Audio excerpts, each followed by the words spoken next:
நோய் நாடி நோய் முதல் நாடி அது தணிக்கும் வாய் நாடி வாய்ப்பச்சைன்னு குரல் சொல்றது இல்லையா? அதுல நோய் நாடி அப்படிங்கிறது தவறி போயிடும் டாக்டர்ஸ்னாலே. என்ன சுவாமிகளே டாக்டரே தவறுவாங்கன்னு எப்படி சொல்றீங்க? அவர்களும் மனிதர்கள், நம்மள மாதிரிதான் அவர்களும். எத்தனையோ டாக்டர் எனக்கு ரொம்ப நெருக்கமாக இருக்கிறார்கள். அப்படியே சில டாக்டர்ஸ் எல்லாம் அப்படியே வெறுத்து போயிடுவாங்க. அதாவது சம்டைம்ஸ் அவர்களுக்கு புரியாத புதிராக பல பிரச்சனைகள்லாம் அமைஞ்சிடும். அந்த மாதிரி ஏதாவது புரியாத புதிராக பிரச்சனைகள் அவர்களை வாட்டுவதும் உண்டு இந்த 2வது செக்மெண்ட்ல.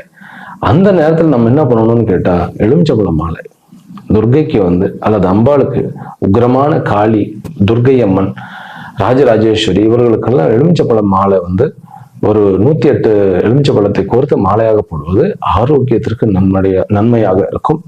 வியாதிகள் வெகுவாக குறையும் எப்படிங்கிறதா உண்மை. ஏனென்றால் கேத்துவனுடைய நன்மை அது. கேத்து பூர நட்சத்திரத்துக்கு வந்த உடனே கண்டிப்பாக குணம் கொடுப்பார்.